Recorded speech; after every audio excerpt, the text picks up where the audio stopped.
weapons completely. Lee Seung-jae has this story. U.S. Secretary of State Mike Pompeo, who recently returned from his second trip to Pyongyang, says the U.S. will allow the American private sector to invest in North Korea, but only if the regime agrees to fully dismantle its nuclear weapons program. I am confident that says, if you do the things we need to do so that America is no longer held at risk by your nuclear weapons arsenal, and that you get rid of your CBW program and missiles that threaten the world, we'll ensure that your people have the opportunity for the greatness that I know Chairman Kim wants them to have. In an interview with CBS News on Sunday, Pompeo added North Korea would get much-needed energy assistance from private capital, speculating that one day the North may even rival the economic prosperity of the South. They will get private capital that comes in. North Korea is desperately in need of energy support, electricity for their people. They're in great need of agricultural equipment and technology, the finest from the Midwest that I come from. We can deliver that. And as I said earlier this week, we can create conditions for real economic prosperity for the North Korean people that will rival that of the South. Pompeo's remarks come despite the Trump administration's previous emphasis on not following the paths of past U.S. governments that offered economic aid to Pyongyang in return for incremental steps to end its nuclear program. However, Pompeo insists the model used by the Trump administration is fundamentally different, and they are hopeful the outcome will be fundamentally different as well. Will such a massive change be seen in a country long known as the Hermit Kingdom? Most experts believe it's too early to say, but we may be closer to having an answer to that question after the North Korea-U.S. summit that's set for June 12th in Singapore. Lee Seung-jae, Arirang News. U.S. National Security Advisor John Bolton has also been doing interviews with a number of American news networks talking about North Korea. Speaking to ABC News over the weekend, he laid out the specifics of what the U.S. expects from North Korea when it comes to denuclearization. Lee Ji-won has more.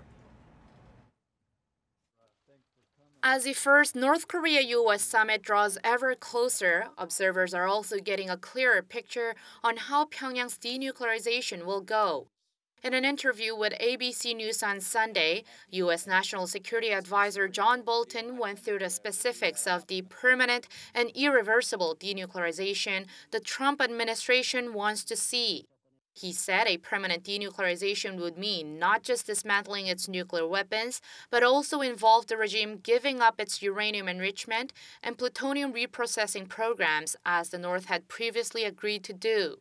Bolton added that that is something the North would have to show before benefits start flowing into the regime. The hawkish hardliner also said the North is going to have to reveal all of its nuclear-related locations and allow completely open inspections. But he did acknowledge that nobody believes it's going to be easy and that discussions with the North would be necessary. Bolton also hinted at the possibility of experts from the U.S. or other countries taking the wheel in the actual deconstruction of the North's nuclear weapons, as it's not the remit of the International Atomic Energy Agency. While Bolton mentioned ballistic missile, chemical, and biological weapons as issues to be discussed, he said nobody believes the two sides can complete the ending of the North's nuclear program in one day.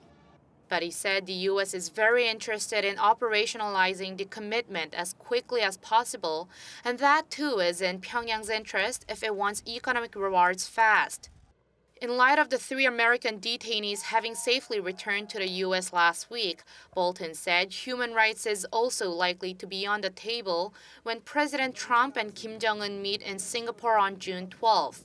He said Trump will certainly raise the question of Japanese abductees during his summit with the North Korean leader, as Japanese Prime Minister Shinzo Abe has urged Trump and South Korean President Moon Jae-in to do so numerous times. Seeing Pyongyang strive to denuclearize as its hopes to be seen as a normal nation and have economic exchanges with the world, Bolton said the North is on the right path and Washington is prepared to open trade and investment ties with North Korea as soon as it can.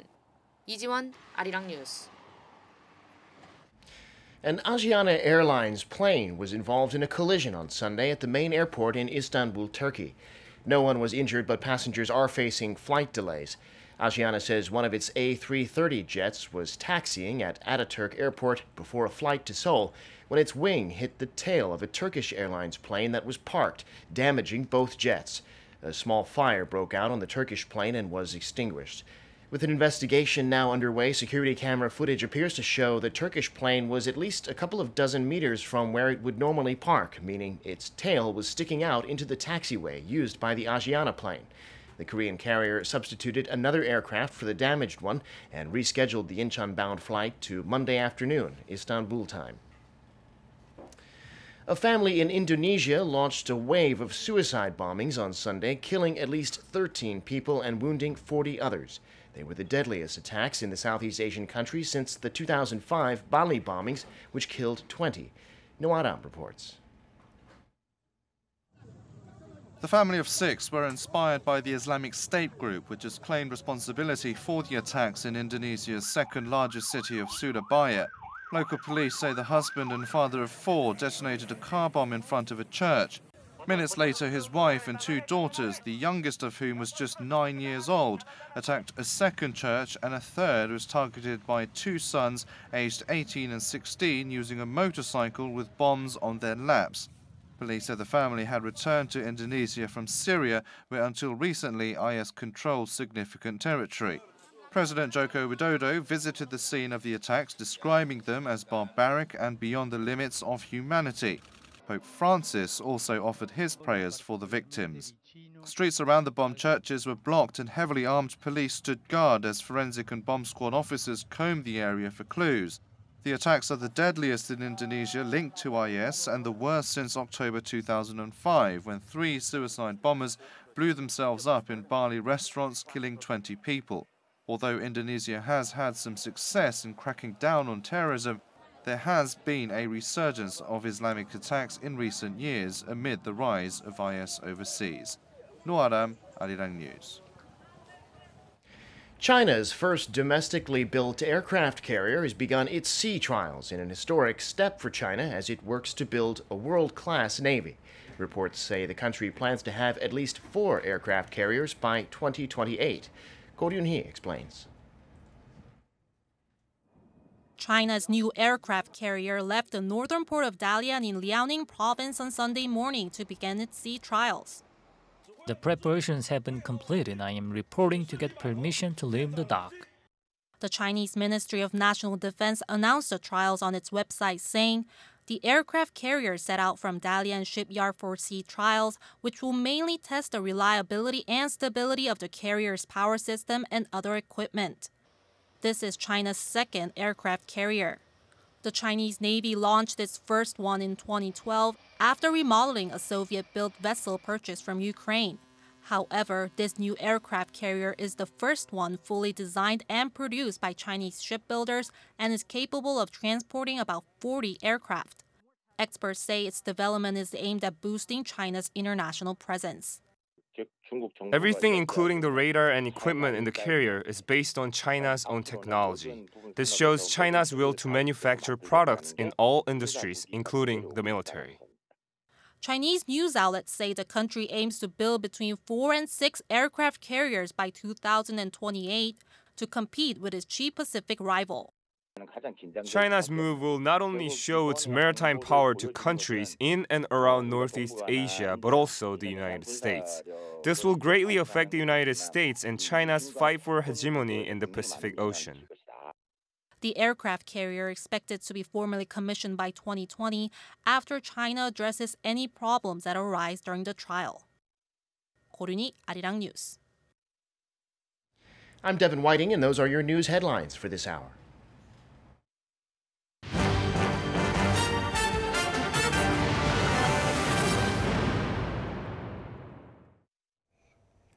North Korea have announced that they will be inviting journalists from South Korea, the US, Britain, China and Russia to cover the closure of its main nuclear test site to show the world that it is indeed putting the brakes on its nuclear weapons program. However, nuclear inspectors did not get the invitation, along with Japanese journalists. Park Ji-won has this report. North Korea says it will invite journalists from overseas for on-site coverage of its nuclear test site closure. But the invitation is going out only to reporters from 5 countries: South Korea, the United States, the United Kingdom, China, and Russia, due to the test site's relatively small size. In 2008, when the North destroyed a cooling tower for a nuclear reactor in Yangbyon, the regime invited 1 broadcaster each from Seoul, Washington, Tokyo, and Beijing. But it remains to be seen what will happen this time. The regime will provide the foreign press with accommodation, charter flights from Beijing to North Korea's eastern city of Wonsan, and special trains to move them from Wonsan to the test site. Considering the site is located in a deep mountain valley, we will provide accommodation and lay on special charter trains for the international journalists.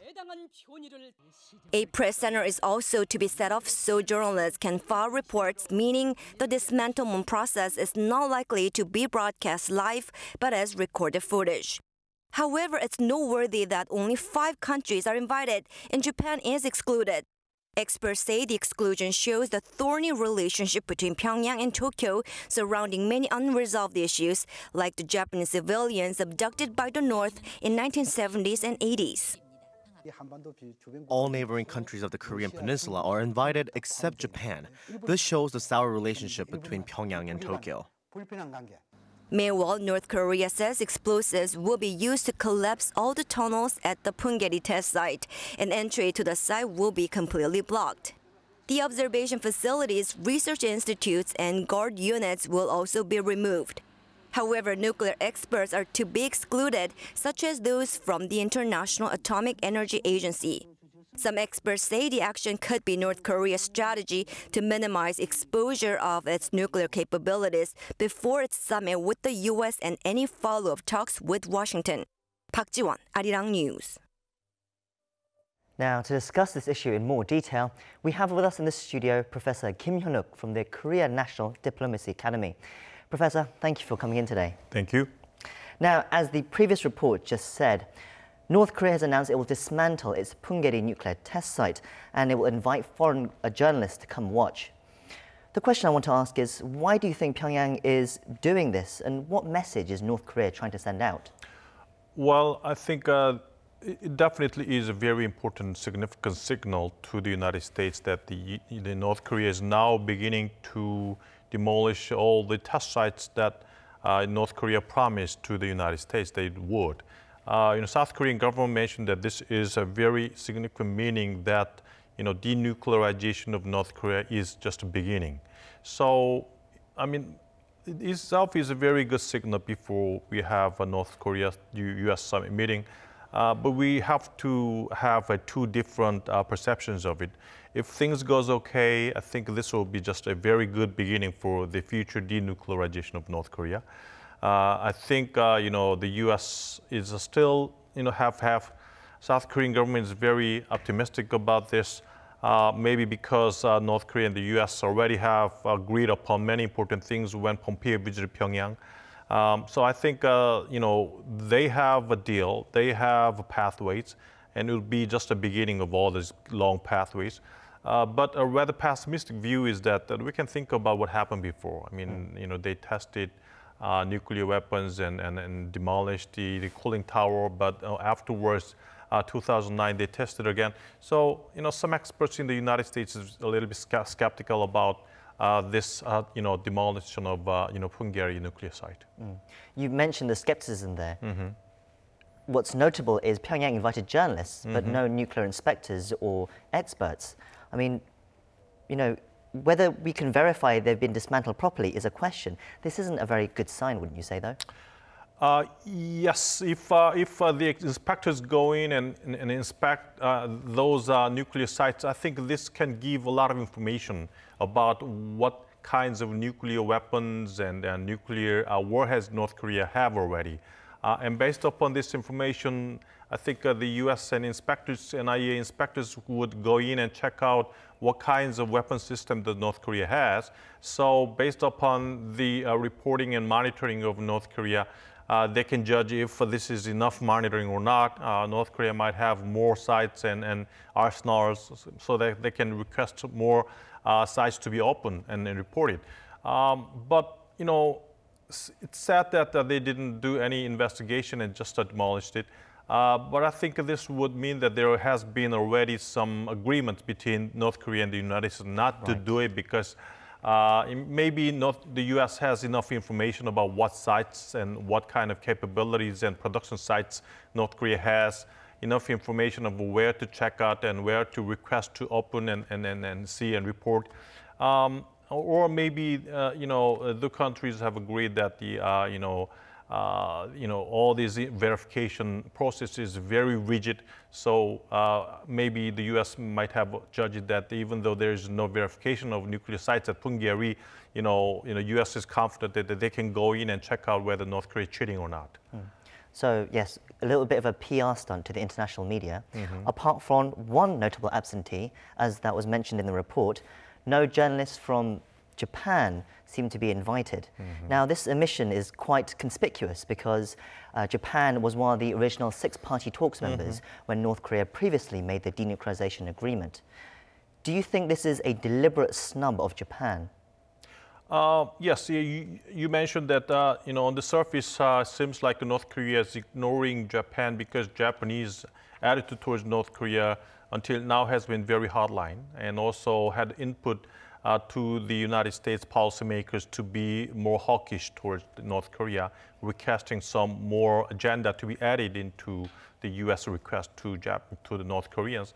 But I think North Korea would eternally ignore Japan. I mean, Japan should be very important, partner to support economic aid to North Korea afterwards, as happened when there was implementation of Geneva Agreement in 1994.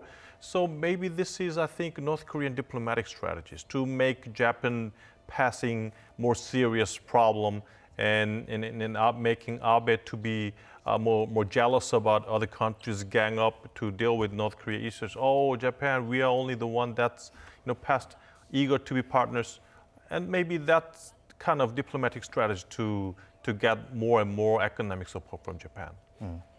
So as you mentioned briefly earlier, this isn't the first time North Korea has put on this kind of demonstration for journalists. In 2008, journalists and diplomats were invited to the Yongbyon nuclear reactor where the cooling tower was destroyed, and that was broadcast all around the world. Iconic images at the time, but it kind of seemed to be just a PR stunt. Pyongyang was secretly still developing nuclear weapons in the background, and that tower's destruction was said to have little consequence to their program. Can we expect something different sometime? What signs are they that we can take them seriously this time? Well, first, domestic situation is different. At that time, after 2008, demolishing of nuclear cooling system of our nuclear reactor, what happened afterwards was a power shift inside North Korea from Kim Jong-il to Kim Jong-un. So that time was not a good time for Kim Jong-un. In his initial phase, he needed to purge a lot of dissidents and to consolidate his power. So he needed to do a lot of nuclear weapon tests and a lot of external conventional weapon-based provocations. So, but now Kim Jong-un finally consolidated his power and also finished nuclear capabilities building. After last year. So I think domestic situation is more stable now compared to 2008. Of course, there are still some possibility that this could be another cheating. But when you think about some current, situations in Northeast Asia compared to 2008, in which George Bush, President of the United States at the time, was only, delving into some Afghanistan, Iraqi warfare, not much concern on North Korea. But this time, Trump's concern and interest in North Korea is tremendous. He's having a bilateral summit meeting with Kim Jong-un. So I think compared to that time, this time, the U.S. entrapment on North Korea issue is much severer than that. So I think maybe this could be still interpreted as cheating, but the possibility for positive side is higher than negative side, I think. Okay, so let's move on to the actual North Korea-US summit. So when recent developments that have been coming out, for example, North Korean state media have said new alternatives could be coming to resolve the issues with the US. And now Mike Pompeo as well, the US Secretary of State, has also mentioned that over the last few days that if Pyongyang does take significant steps towards denuclearization, the US would help North Korea achieve prosperity on par with South Korea. This all seems to be pointing towards economic incentives towards denuclearization. What do you think, Professor? Yes, I think when Pompeo visited Pyongyang second time, the pivotal issue, I think, was what kinds of gaps there exist and how they can narrow down the gaps. I think from the U.S. side, some of the agenda that they have been arguing, for example, North Korea has to remove nuclear weapons first, then there will be some incentives by the states, and it should be quick and fast and one-shot dismantlement. These positions of the United States, I don't think was negotiable. I mean, North Korea might have accepted those attitudes of the United States. The thing is then what kinds of incentives would be given by the United States? There have been some namings and like in two countries, relations will be normalized. Something like that. There will be a softening of sanctions. Softening sanctions would not be possible until there's some significant steps towards denuclearization. So as you mentioned, some of the U.S. government and some company level investment in North Korea so that North Korea would develop into the level of South Korea, I think that is a very tremendous incentive by the United States. By doing that, North Korea, I think, will be sure that the two countries' relationship has been finally normalized and came into the normal level. And by doing that, I think there will be more and more deepening relationship between two countries. So I think this is a very tremendous incentive by the United States, I think. Okay, but very briefly, we've been down this road of economic incentives before. Isn't this just a pattern of history repeating itself? I mean, can we trust both parties to honor their deal?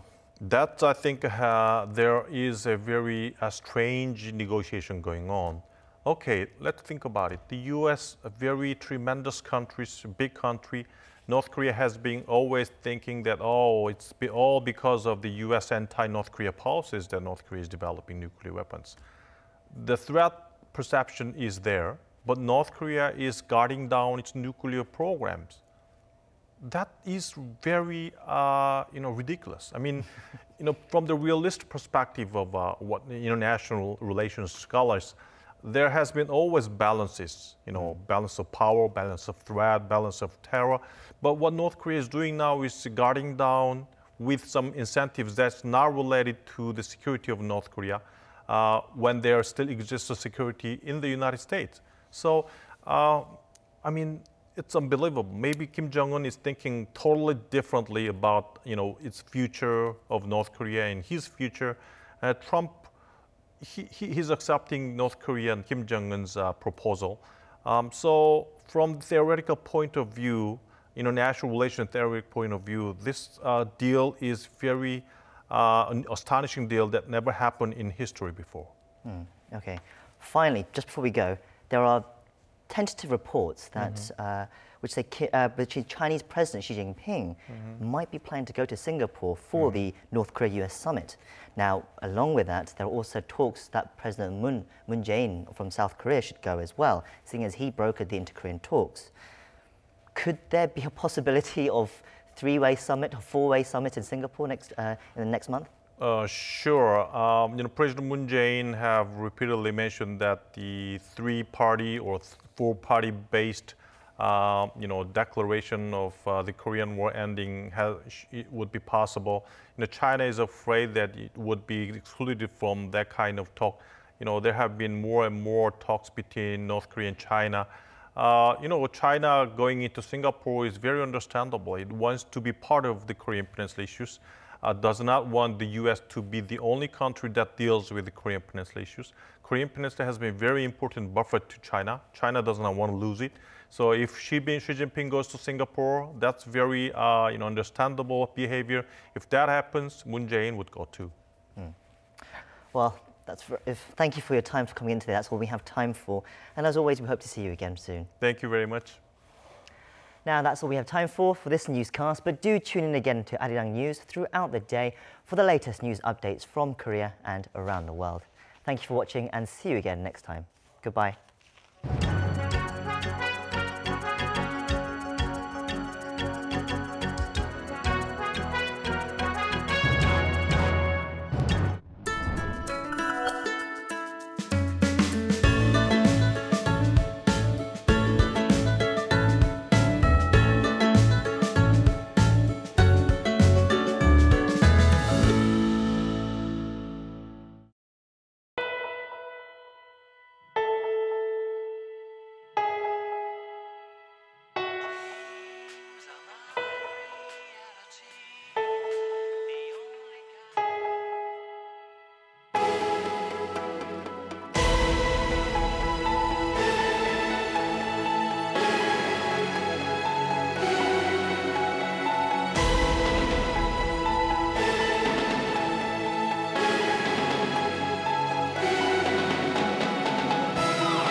Where are we going? Jeju! Are we going to Jeju? Where are we going? Are we going to take a Where are we going? Busan? No. Why you never tell us? You're mean, dude. Something is not right in here.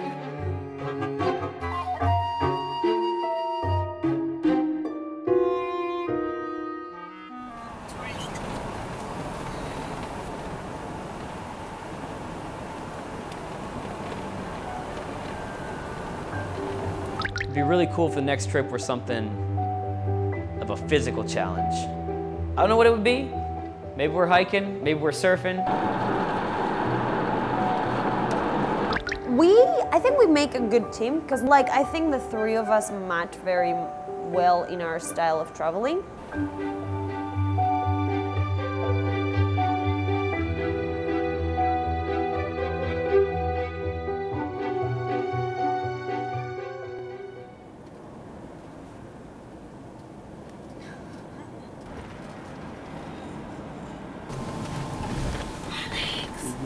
We have to wake up. Arirang, they tell me to wake you up. I'm sorry. Where are we?